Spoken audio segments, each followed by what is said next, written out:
முன்னொரு காலத்தில் ஒரு புலவர் வாழ்ந்து வந்தார். அவர் தனது குடும்பத்திற்கு உணவு கூட அளிக்க முடியாத வறுமை நிலைக்கு தள்ளப்பட்டார். அதனால் அரண்மனைக்கு சென்று மன்னரிடம் உதவி கேட்க முடிவு செய்கிறார்.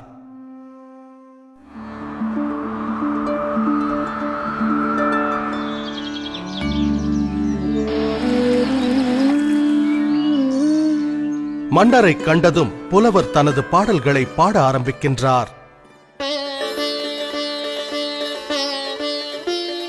ஆஹா, அருமை அருமை! பாடல்களை கேட்டு மனம் மகிழ்ந்த மன்னர் என்ன பரிசு வேண்டும் என கேட்கிறார். சீராக அடுக்கப்பட்ட அழகான சதுரங்க பலகையை காண்பித்த புலவர், மாமன்னா, சதுரங்க பலகையின் முதல் கட்டத்தில் ஒரே ஒரு நெல்மணியை வைத்த பின் ஒவ்வொரு கட்டத்திற்கும் அதனை இரட்டிப்பாக்கினால் அதை தக்க பரிசாக ஏற்றுக்கொள்வேன். நிச்சயமாகவா? தங்கம் வேண்டாமா? நெல்மணிகள் போதுமா? ஆம் மன்னா என்றார் புலவர். அப்படியே ஆகட்டும். மன்னர் உத்தரவிட அவையினர் நெல்மணிகளை வைத்தனர்.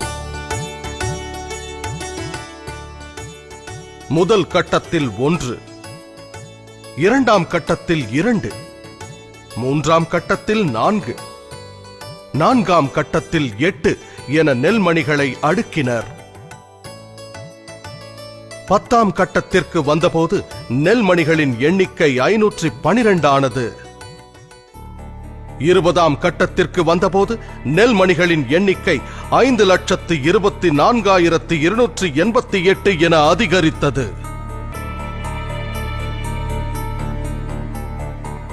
பாதி தூரம், அதாவது 32வது கட்டத்தை அடைந்த போது நெல்மணிகளின் எண்ணிக்கை 214,74,83,648 பெருகியது.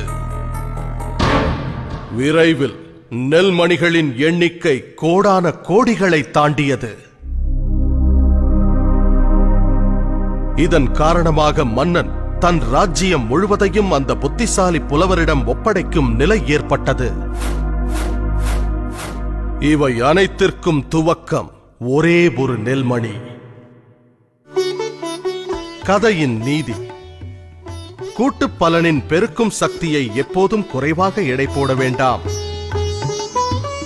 ஒவ்வொரு மாதமும் ஒரு சிறு தொகையை நீங்கள் தவறாமல் முதலீடு செய்து வந்தால் உங்கள் ஓய்வு காலத்தின் போது அந்த தொகை பன்மடங்காக பெருகி நிச்சயம் பலன் தரும்.